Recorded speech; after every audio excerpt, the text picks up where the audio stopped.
Welcome to SMART Sessions Ladibug Edition. I'm your host, Robert Rocha. Today, we're going to look at the Lumens Ladibug document camera. Now, recently, in the past few years, document cameras have become very popular in the classroom because they can easily allow you to display a document, a book, an object, or even a microscope to your students. In the past, if you wanted to display these items, you had to have the students either come around your desk and look at things, or you had to pass out copies to all of your students, but no more with the document camera. Now in EPISD, we're using the Lumens Ladibug document camera, and we have different versions, but what they're keeping in the warehouse today is the Lumens 158 series, which is kind of a very popular camera. Now, when most teachers are using the document camera in their classroom, they tend to use it with just the VGA attached to the document camera to their projector, and they're using it that way, and it has a lot of features that it can use. But if you were to actually install the Ladibug software onto your desktop or to your laptop and use the USB connection to go ahead and to connect your document camera, you have a lot more features at your fingertips to use with your students. And so today we're going to talk and display about those different features that you can use. Now, the first thing you have to remember when you get your document camera is to go and download the software. And so what you have to do is go to your computer, open up any web browser that you choose, and you want to go to mylumens.com, and there it is, mylumens.com. And I'm going to look for the picture of the Ladibug document camera. So there's my picture of the Ladibug. It's red. Of course, not my exact model, but since it's a red one, I click on that one here. And then I'm going to go to where it says Support, and I'm going to go down where it says Downloads. So I click on Downloads, and I'm going to look for the model that I have. And so I have a DC158, which is this one right here. Now, if for some reason you go to the Lumens document camera through the website and you don't see your particular Ladibug camera, what you can go and do is you can choose on the legacy models and look for your camera there. But since ours is a current model, I'm going to click on the DC158, and I'm going to go to where it says the tab that says Software and Driver. I'm going to click on that one. And Ladibug PC 2.0 EXE, and there is my file to download, my zip file. I click on that, and it'll download to my desktop. And on my desktop, it is right here. And so I can just double click on that, and I want to click on. Open that up one more time here. I'm going to click on the install. And when I get to this window here, it's going to say extract all or run. I want to choose the run, and I want to install that. Now, I've already pre-installed it for my laptop already or my desktop here, so I'm not going to install it again. However, I want you to remember that when we run that installation, it's going to be 2 install files. So it's going to take about 5 minutes to probably install, including the reboot. At the very end, it may ask you to reboot your computer, and it'll work after that. So let me click on the X here. And so once your software is installed onto your desktop or your laptop, when you look at your desktop screen here, you're going to see a Ladibug icon. And so when I click on that Ladibug icon, I'm going to click on that, and I get this window here that opens up, and I get another Ladibug kind of floating that has, when I hover over it, I get a lot more features, and I can drag that Ladibug anywhere on my desktop that I see fit. Now, one of the things I want to remember is we're having it connected, of course, to power, to our AC outlet, and I'm also having it connected to my USB connection right there. Now, if you notice that since my power is on, I have a red light. That red light's letting me know that it's ready to go, but it's not actually working just yet. So one of the 2 things I can do is either turn it on from this button right here, which is the red button, or I can power it on from my desktop. If I click on my Ladibug icon over here, I have my power button, and I can click on that one. So I'm going to choose the computer version. I'm going to click on that. And if I go back to my camera here, it's going to be turning blue. And once it turns a steady blue light, that lets me know that my Ladibug is ready to work. And so I'm waiting for it to come on. It's still flashing. And there it goes. I've got the solid blue light. And so now I want to project my image, because up here you notice in my window up here, I don't see my image. It's just a black square. So I have to turn on the camera from the software now. I mean, it is turned on here through the power, but now I have to actually let the camera work. So I'm going to go back to my Ladibug icon here, and if you notice, I see several little icons there. Now, the first icon that's in the first row, first column, has a picture of a paper and a magnifying glass. What I want to go ahead and do is click on that. So when I go ahead and click on that particular button here, notice now I can now see my image on my computer screen, and if I go back to my button to let me know that that button is on, Ladibug kind of put a little shadow to make it look like it was depressed. And so once I see that depression there, that lets me know that's the button that's being selected. So once I have that first going on, when I have my Ladibug, I always want to do what's called an auto tune. I want to be able to focus my camera to work with the lighting that I have in the room. The best way to do that is to get a white sheet of paper with some black ink. It's like a Word document, something that I printed up, and like I have here, and I'm going to line that up here so I can see everything really well. And that's probably going to take the most time of your Ladibug, is getting that to show up on your image just the way you want. Now, if I look at that, it's kind of dark, maybe not the best picture. So what I want to do now is if I look on the first row, second column, I'm going to see a picture of a car, and that's called Auto Tune. And Auto Tune sets up the camera for the ambient light that's in the room. So I'm going to click on that, and it's going to go ahead and reset itself. Notice it's refocusing, and it's adjusting the lighting there, and it looks a little bit brighter. So that gives me a better feature of what I want to go ahead and do. So anytime you turn on the lights or turn them off, or maybe there's a cloud by your classroom, you may want to hit the auto tune to always give you the best perfect picture. So now that we have our picture displayed, let's go and see some of the other options that are available to us. Okay? If I look again to my right, I have a picture of a light bulb. Now, if I look back at my document camera, I also have a second light that I can go and use. I can move around on that particular item. If I, for some reason, don't want to have that light on, it produces too much of a glare, I can always click on that icon and turn the light off, and there it is. I turned it off, and I simply go back to my icon again. I click on it, and now my light is back on. And again, of course, I probably should auto-tune just for a few seconds on that. Now, one of the next features is you can say, well, geez, that's kind of a small thing. Can I enlarge that to be larger, have a bigger picture? And of course, the answer is yes. If I go back to my computer screen, I can always go to maximize my screen, and I can see it a little bit better. And of course, I can always go and manually tune in my camera here just any way that I like.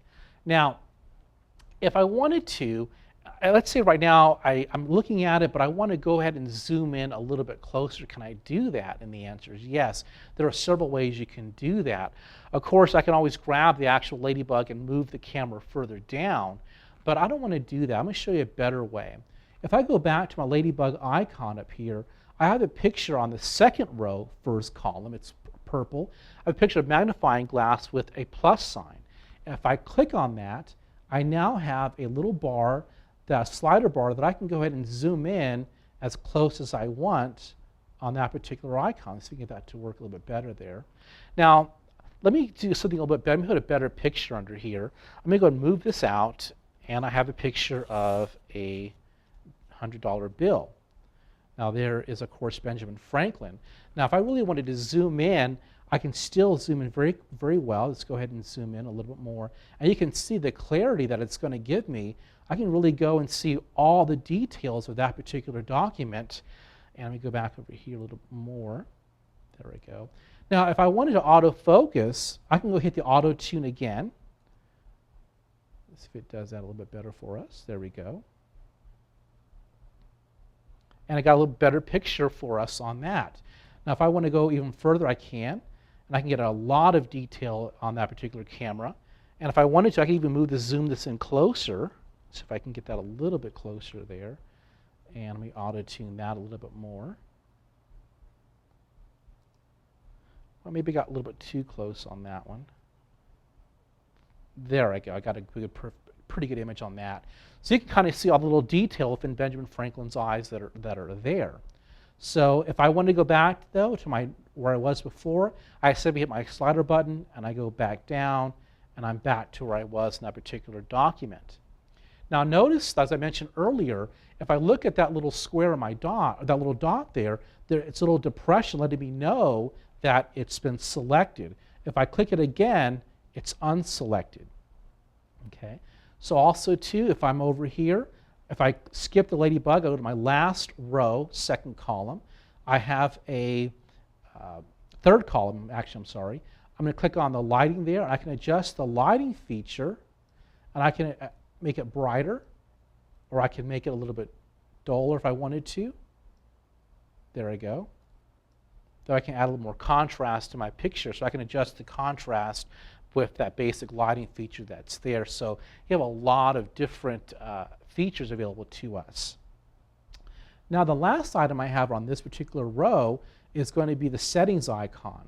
Now sometimes if your camera's not working correctly, for some reason, you can always click on factory reset, and it puts your camera back to the factory way it was, and you can start all over again to see if it fixes any problems that you may have with your document camera. And I'm going to click OK or on that one, and there I'm at right here. Now if I go to my I go back to my first column, on my third row, I'm going to see a green hand. Now that green hand allows you to go ahead and annotate on your particular document. So for some reason in your classroom you don't have a smart board or some type of interactive board in your room, but you wanted to write on this particular document, you can click on the hand, and I'm going to get this little pop-up window called Annotation. And so here, if I wanted to, I can choose a straight line, a circle, a square. Also here, I can do a freehand. So if I do a freehand here, I can choose a color. I'm going to do red, and I can go ahead and circle and mark up my document, or even draw arrows to point to something on that particular image if I wanted to go and do that. Of course here, if I wanted to, I can go and erase the lines that I'm doing there if I wanted to erase that. Or let's say I wanted to add some dots. If I click on this little square up here with the little plus sign, and I go and I click on blue, I can add all these different blue dots for whatever reason you may want to use that. And of course, if I go to my third row, last column, if I click clear, it'll clear any of the objects that I have on my particular camera. And of course, I have my undo, redo, trash button. And if I wanted to, I can even add a text. So if I want to go here, I can double click on that.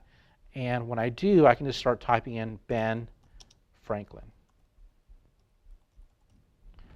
Misspelled that. And I click OK.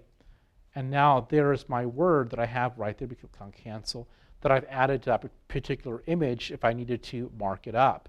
And of course, if you notice here on the very bottom below where it says my colors, I can choose the line width I want something to be. I can increase it or decrease it. And I can also distinguish the transparency level using these colored dots. Right now, I have the most contrast there.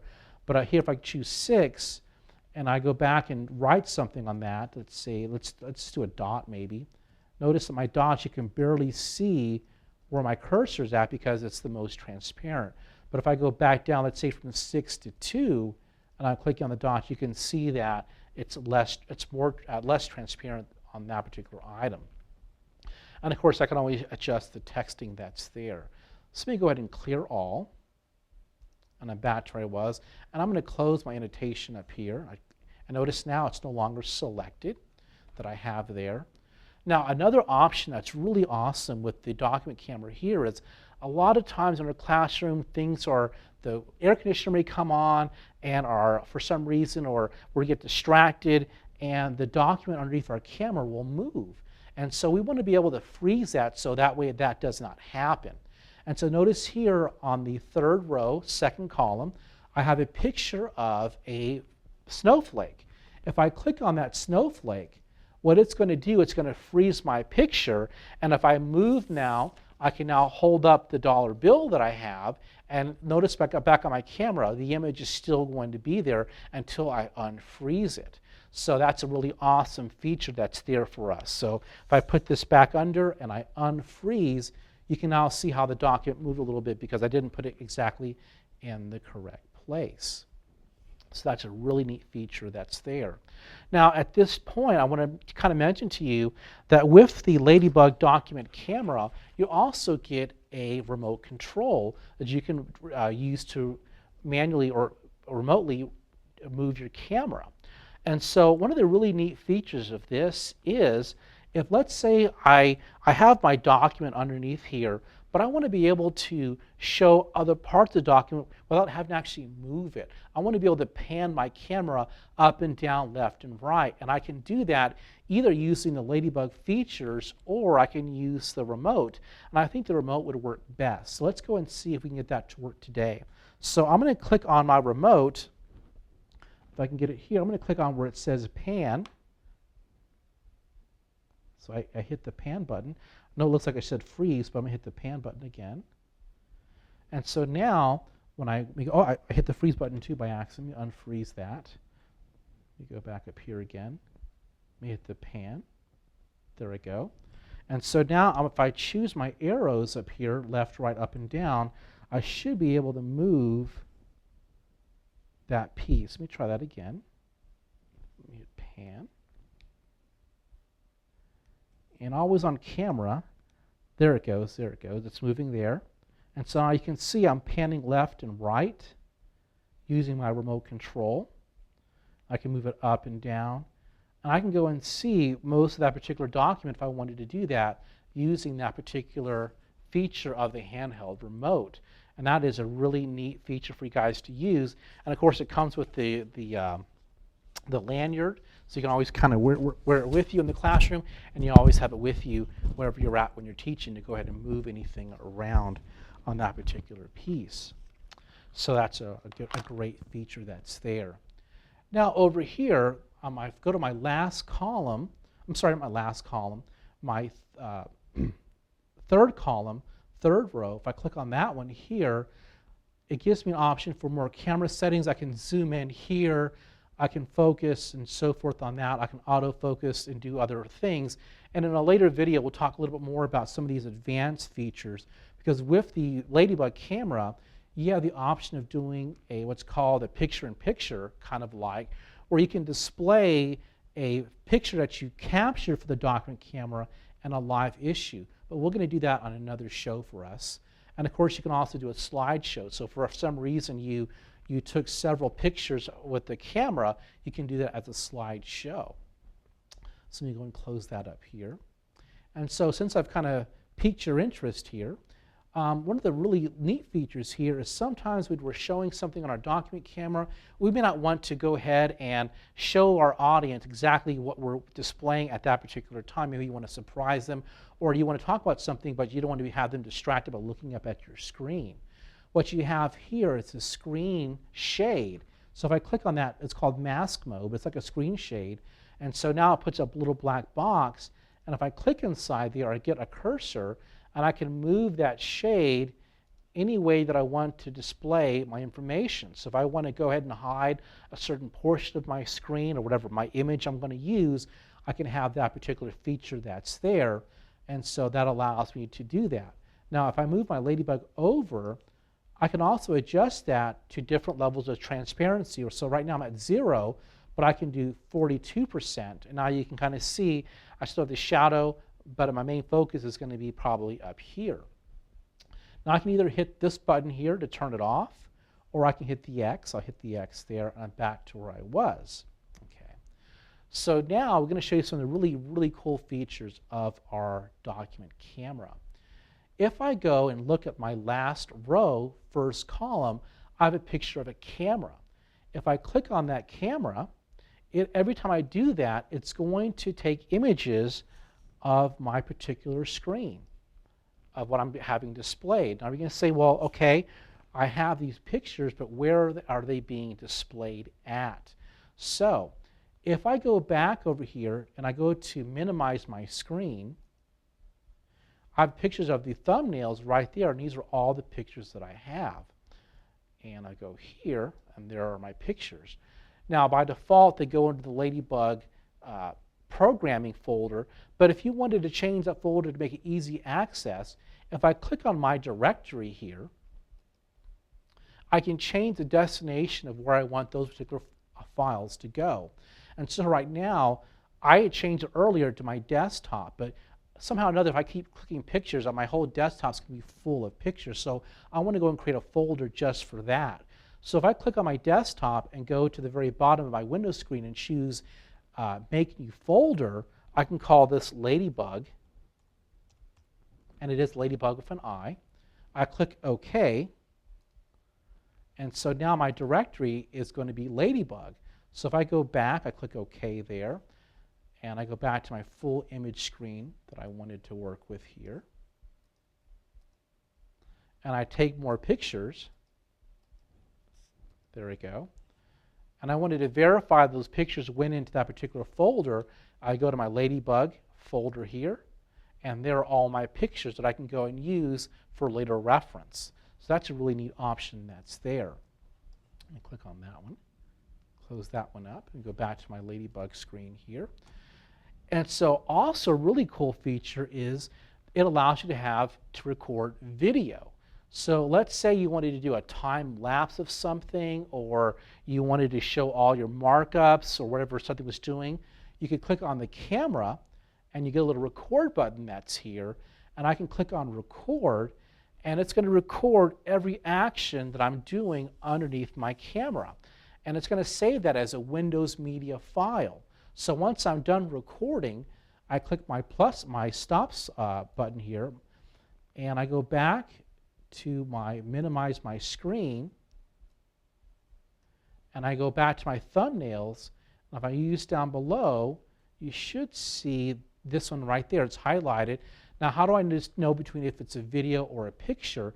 If you look in the very bottom right, there's going to be a picture of a Windows media file. So if I go back over here, move that over, and I click on my Ladibug, and I'm going to see my last file should be this one right there, and it says video clip. And if I click on that one, it should open up in Windows Media Player, and now I can go and see all of my video that I created with that particular document camera. So that's a really neat, powerful feature of that particular Ladibug. So let me go and close that window back up. I'm going to undo my video there.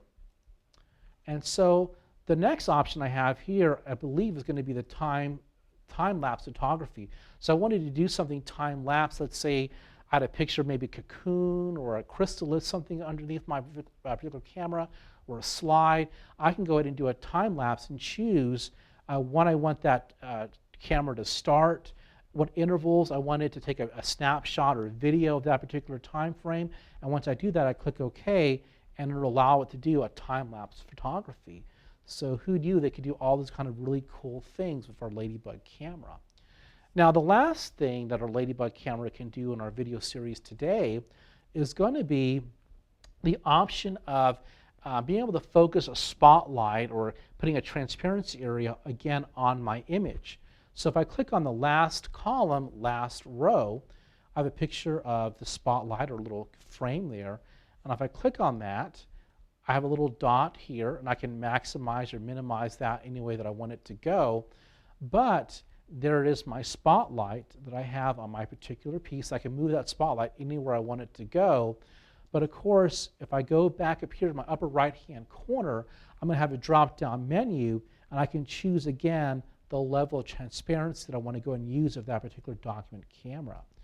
So as you can see, there's a lot of valuable features that you can use in this Ladibug once it's there. Now, one thing I didn't discuss so far was the Ladibug software works with any interactive whiteboard that you may have in your classroom. So in our studio, we actually have a smart board. So if I have something up, if I look back at my smart board here, and I want to mark something up from my board rather than using the built-in annotation, I can. The thing I have to do, though, is turn on my floating tools. So I'm going to go back to my computer here just real quickly, and on my bottom right, I have my smart board there. I'm going to go to Show Floating Tools, and over here, if I go back to my camera, I have a little square, and if I double-click on that, I have access to all of my different tools. So for instance, I'm going to choose the red pen, and I'm going to use my marker here to make sure it's got that selected. And now I can go and mark up on my whiteboard anything that I'm going to go ahead and do. So you can see it's already built in, has built-in features for that. It works really well. And so we recommend you using your Ladibug document camera with all these different features in your classroom. I hope you liked today's show, and we'll come back and look forward to more shows as we show you more features of the Ladibug and more features of different technologies that we use in EPISD. Hope you had a great day today. Bye-bye.